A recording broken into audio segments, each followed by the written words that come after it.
ya. Jadi biar kita nggak keliru berbicara ya.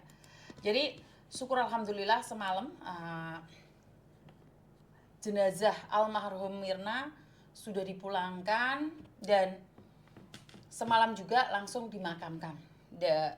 Dari situlah saya mendapatkan video isak tangis anak-anaknya. Almarhum Mirna punya 3 anak. Ada yang menanyakan kronologi kematiannya. Saya pribadi tidak bisa menceritakan secara detail kejadiannya. Di Brafak juga sudah saya baca. Mungkin jika keluarganya paham, tidak terima dengan keadaan itu, tapi itulah resiko anak rantau, apalagi ilegal. Inilah yang ingin saya sampaikan pada kalian semua. Apalagi ilegal, tidak ada kompensasi yang bisa didapatkan. Meninggal pun masih ngerepotin keluarga, kan kasihan gitu loh. Kenapa sih saya melarang kalian untuk bekerja di luar negeri secara ilegal ataupun mandiri juga? Ilegal saya katakan tidak, mandiri juga saya katakan tidak. Kenapa? Karena perlindungannya tidak secara totalitas. Jadi jangan percaya dengan omongan-omongan calo. Ini khususnya masyarakat yang ada di kampung ya. Jadi kalau dibilang kalian kurang informasi itu bohong. Karena informasi itu kalian bisa dapatkan, tapi kalian memilih informasi yang salah. Om juga lah juga mendapatkan informasi yang salah. Jadi saya sangat sedih sekali. Seperti kemarin ada seorang laki-laki yang telepon katanya ada job restoran, job pengepakan barang. Nyampe di Hongkong nggak ada kerjaannya, Mbak.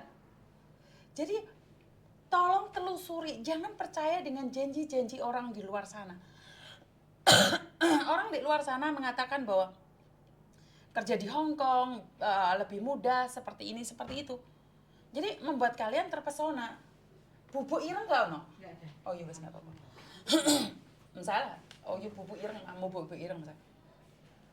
Jadi saya sangat sedih sekali kalau harus mendapatkan berita tentang seseorang yang meninggal dunia bahkan tidak bisa memulangkan jenazahnya. Apa harapan dari keluarga? Merantau itu agar bisa dapat uang. Nggak ada yang orang merantau ingin bahagia walaupun nggak digaji. Nggak ada orang merantau ke luar negeri khususnya, yang penting iso naik pesawat walaupun nggak dapat uang nggak apa, nggak ada. Orang merantau ke luar negeri tujuannya satu, ingin mendapatkan uang, mengangkat harkat dan martabat keluarga. Bener nggak sih? Nggak ada kan orang yang pingin merantau nggak dapat uang? Bener nggak sih? Saya nanya itu. Tetapi takdir berkata lain. Ya, kalau kita berbicara tentang takdir. Tapi takdir bisa kita ubah dengan cara bekerja secara legal. Kematian tidak bisa ditunda. Kematian juga tidak bisa diprediksi. Tetapi kita bisa memprediksi hidup kita kalau kita melakukan yang terbaik. Hidup adalah pilihan. Dan segala pilihan memiliki konsekuensi. Saya secara pribadi atas nama keluarga ingin berterima kasih pada teman-teman yang sudah menyalurkan uang takziah. Jujur ugal-ugalan kalian itu. Solidaritas kalian itu ugal-ugalan. Hanya dalam jangka waktu 1,5 jam saja 17 juta bisa terkumpul. Padahal target saya hanya 15 juta. Jadi posisi itu 15 juta sudah saya tutup nih. Saya bilang udah nggak mau terima lagi. Tetapi karena itulah saya langsung menyetop sumbangan itu ya teman-teman ya. Karena ternyata saya baru tahu nih sebenarnya sumbangan itu banyak sekali kalau kita membuka. Dan seandainya saya tidak jujur, saya tidak memperlihatkan uang masuk, uang keluar itu sebenarnya kalian nggak tahu. Tetapi kenapa? Saya mendengarkan banyak sekali orang cerita uang donasi dipakai secara pribadi, uang donasi seharusnya disalurkan tapi ternyata diambil sendiri. Itu saya memiliki rasa sedikit takut ya sebenarnya.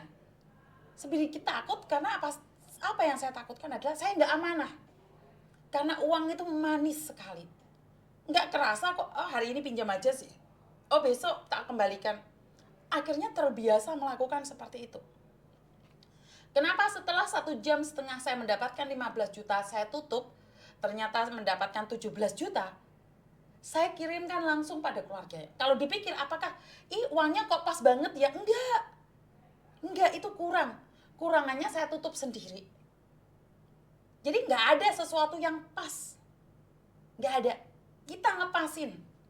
Karena bantuan-bantuan itu kalau dibiarkan itu terus mengalir, Mbak. Sebenarnya saya bisa aja nggak nyetop itu. Saya pura-pura, oh masih belum cukup sih. Emang kalian tahu? Emang kalian percaya saya perlihatkan seperti ini rekening saya, ini hasilnya? Nggak ada yang tahu. Saya bisa tipu kalian.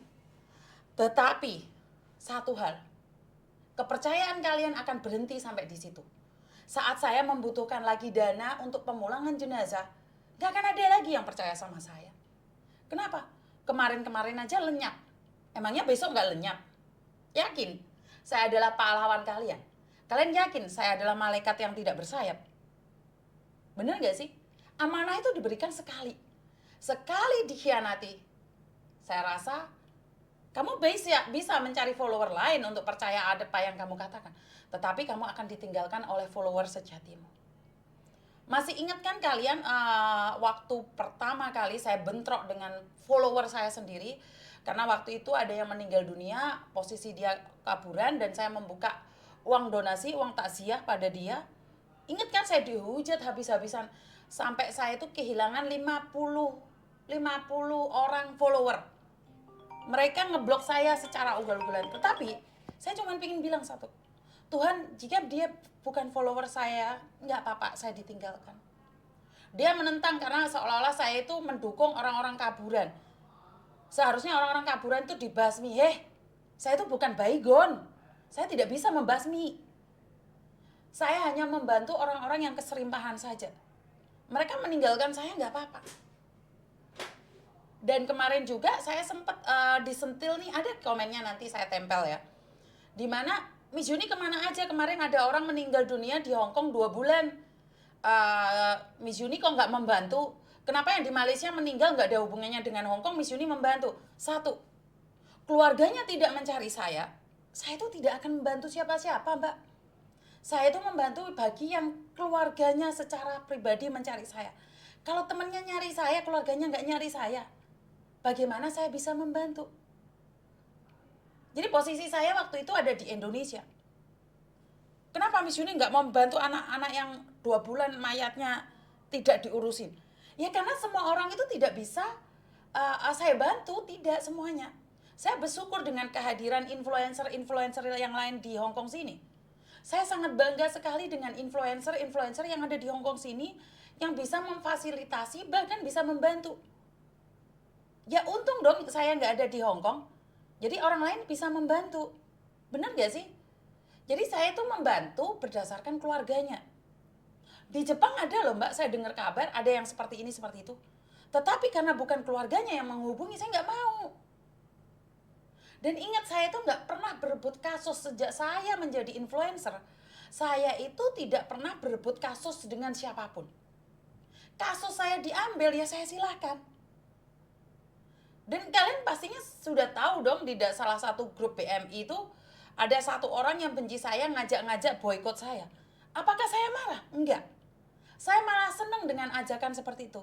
Artinya adalah banyak orang yang punya masalah nggak cari saya. Ya saya bersyukur dong. Dengan cara mereka memboikot saya, dengan cara mereka mengajak teman-temannya untuk ngeblok saya, artinya adalah banyak sekali orang yang nggak tahu saya dan berarti saya juga nggak tahu masalah mereka. Benar nggak sih? Jadi saya tidak marah dengan orang yang boikot saya, malah saya senang. Saya kalau nggak ngonten 1 bulan, saya totalitas 1 bulan nggak ngonten gitu loh. Kenapa? Karena kehidupan saya tidak hanya ngonten, saya itu punya kehidupan lain, kehidupan pribadi. Oh saya nggak ngonten bukan berarti nggak makan. Jadi waktu adik saya meninggal dunia, itu secara hampir totalitas 1 bulan saya nggak ngonten. Itu konten-konten lama semua saya up. Kenapa? Ya karena saya ingin fokus dengan keadaan keluarga saya yang mengalami kesedihan gitu loh. Jadi beda ya, kalau nggak ngonten, nggak makan, itu yang beda. Bener nggak sih? Jadi mereka cari kasus-kasus, akhirnya saling sliding sana, sliding sini, maki sana, maki sini. Ya karena kalau nggak ngonten, nggak ada pendapatan. Saya nggak ngonten nggak apa-apa. Wong makku makku jek duwe sawah. Makku jek duwe sawah, dadi gak ngonten juga nggak heboh-heboh banget gitu loh. Artinya adalah karena saya orang kampung. Dan di kampung saya makannya cuma sambal terong. Apakah mahal kehidupan saya? Enggak. Hidup saya itu nggak mahal banget. Saya bukan sekali duduk habis 100.000, 200.000, enggak. Tanyain mbak yang ikut saya. Walaupun di rumah ada soto, ada rawon, pangan aku mek sambal terong. Tapi kalau mereka nggak nyambel aku sing nesu. Lho enak toh? Bose panganane sambal terong. Oke, ada telepon masuk. Halo, Assalamualaikum. Halo. Halo, Halo, Assalamualaikum. Waalaikumsalam dengan Miss Yuni. Saya sendiri mbak, ada yang bisa dibantu?